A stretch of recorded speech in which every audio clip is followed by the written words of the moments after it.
This might just be hair, but let's be honest, our hair is important to us. What other product besides hair care products take up half an aisle at the grocery store? There's not even that much breakfast cereal out there. So when I was asked to donate my hair, I had to say yes. Sometimes a haircut is just a haircut, and sometimes it's much more than that. Sometimes a haircut is a way to help someone in need, a child who you don't even know, who you will never meet, a child who is suffering from medical hair loss. Medical hair loss can be caused by alopecia, an autoimmune disorder that causes the hair follicles to shut down. Another common recipient of wigs of donated hair are people with cancer whose radiation treatments have left them bald. In many cases, their hair will just not grow back. Now, most people are familiar with Locks of Love, a nonprofit organization which collects donated hair to be made into top quality wigs for children. Today, I'm donating my hair to Beautiful Lengths, a national organization that creates wigs from donated hair for women in need. Please stay tuned to the end of our program for more information on charitable organizations that accept hair donations. But first, let's hear from Iowa City area people who have donated their hair in the past. I'm Amanda Miller, and I donated my hair to Locks of Love in the summer of 2008. Hi, my name's Elias. I'm 12 years old, and I donated my hair to Locks of Love in 2009. I donated my hair because I needed my hair shorter because it was hot and heavy, and there's nothing better to do with hair. My name is Saja, and I donated 10 inches to Locks of Love in 2008. I donated because my friend Megan had passed from cancer, and that's one little thing I can do over and over if I choose. Hi, my name is Jill Chapman. I donated my hair to Locks of Love in 2007. The reason I decided to donate my hair was because I had just graduated college and needed a huge change. What motivated me to donate my hair to Locks of Love was that I already knew I needed to get my hair cut. It was very, very long, and I'm not going to do anything with it, and I know that somebody else definitely could use it to make them better. I had my hair pretty much down to my butt and needed just something to feel a little bit more released and less weighed down, I guess, for the most part. And then I just really wanted to contribute since I have very red hair. I grew my hair out specifically to donate it, which was really hard because I was very impatient for it to grow, and it took a long time. I cut it a little bit sooner than I'd planned, so it was really short when I got it cut, and that was a little surprising. When I got my haircut, it felt so light when it fell off and stuff. To cut my hair off for donation was a little scary. I think it was about 12 inches, so I'd had that for a very long time. I cried. I very much cried. I immediately missed my hair as it was gone. No, they put it up in a ponytail, and then they cut it right above the rubber band, so they hold together. My friends at school were like, "Oh my God," when they saw my hair was cut off. Well, I mean, I think a lot of guys donate blood, and they just, as society, basically guys don't normally have extremely long hair.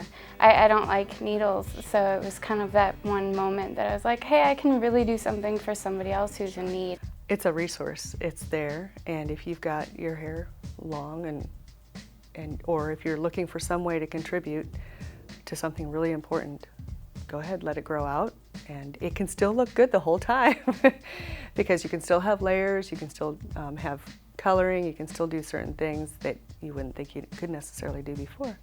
If you plan to cut it, it's a good thing to do because there's nothing better to do with hair, sometimes they give it to someone because they just throw it in the garbage if you just get it cut. Well, it doesn't hurt. There are just so many people out there in the world that are sick, and people who have cancer, who have leukemia, or have to go through radiation and they lose all of their hair. I can't even begin to imagine what it's like for them and to have that kind of identity taken away from them. Definitely do it. We have, as a very healthy person, so much going on in our lives. Hair is, something that we can give of ourselves that we don't necessarily have to have all 12 inches or 9 inches of our hair.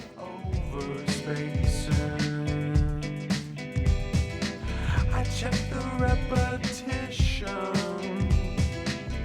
Do I have the freezer clash? Is it nearly spaced? I blinked at the flash. Well, I'm down here at the Buzz Salon with Kenneth Van Egden, who is one of the stylists here at The Buzz, and Kenneth has cut people's hair for Locks of Love in the past, and he's going to be cutting my hair for Beautiful Lengths today. Yes, right now. So tell me about what it's been like to cut people's hair for hair donation in the past. I think it's a wonderful thing that people do. I think it's very giving and very generous for women to decide to donate their hair to this cause. A lot of times, a problem that gets run into is the fact that their hair isn't healthy enough to donate. Sometimes it's not long enough, and sometimes it is long enough and it is healthy enough, but once it's done, they regret making the move. So you just kind of have to have all those things in line, and, Yes, and then it's a yeah. good decision. And that's what it comes down to, like communicating with your stylist, communicating with the client, and knowing what charity you want to donate to, because each charity has different parameters as to what they need from the hair. Right. Yeah. Well, I don't do anything to my hair, so Which I'm is hoping that they will excellent. happily accept it. They will happily accept that your hair is healthy, it's shiny, it's luxurious, it's never been colored, it's clean, and it's dry, and it's perfect. And it's about to be very, very short. They're very, very cute. Very, very cute. Women will come in who have overly highlighted hair, or hair that's been colored with permanent hair color, and the process that hair has to go through to make the wigs, a lot of times that hair can't hold up to those processes, which makes the hair more fragile and pretty much useless as far as that's concerned. I know that there are probably hundreds of hair donations that are thrown away a year Yeah. that are sent in, and it's not that it's a waste. I mean, it's great for women to think about it, to think about doing that.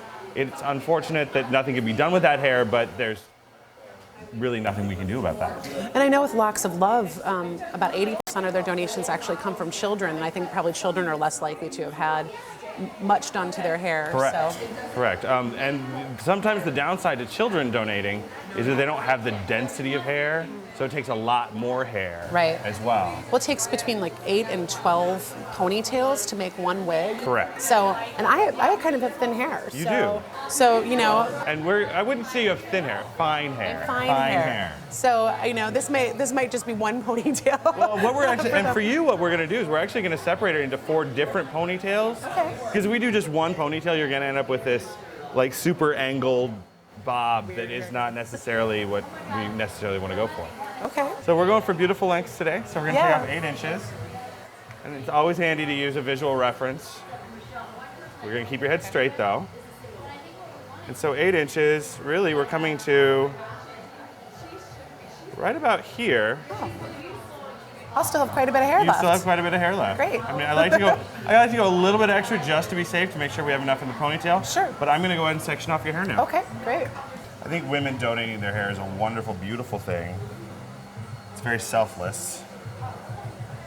A lot of times, I think women are a little reticent because of, well, I consider it a Barbie mentality. That Barbie has long hair, so I need to have long hair. Right. And if you take that a further step, I mean, which one of us didn't cut the hair off their Barbies at one point when we were kids? Well, exactly. I cut my sister's Barbie's hair off, but then Barbie never looked as pretty. She just looked a little more, you know, Yeah. a little more edgy. So I think it just kind of, like, subconsciously we just think about how pretty Barbie was with long hair and how she's not as pretty with shorter hair. I'm starting the ponytails up higher. We can Okay. move them down. Okay. I think it's interesting just the vanity involved in here. You've got to see that drama played out every day in your job. Yes. People legitimately scared, maybe even tears, Hair to is cut their hair very off. important. Well, I mean, I wouldn't be doing hair if I didn't think hair was important. Right. But it's just a really important accessory to our lives. And it kind of tells, it's a nonverbal cue to people as to who we are Yeah. and the kind of person we are. Yeah. Like I've got this rocking Euro mullet because I like to pretend that I'm a rock star. I'm not, but I like to pretend to be. What's the largest amount of hair you've cut off for a donation? We actually, a few of us here at the salon, did an event in coordination with Dance Marathon at the University of Iowa last year, and we cut off 13 girls' hair Wow. within about 5 minutes. Wow. We just lined them up, ponytailed them, went through and cut off all the ponytails. Wow. That's great. Yeah, it was great. It was, it was during Dance Marathon, so it was kind of a wonderful event for everybody to tie in with, helping other people. Right away after, we had them come in for like little 15-minute cleanups, just so that their hair looked presentable for the Right. rest of the week.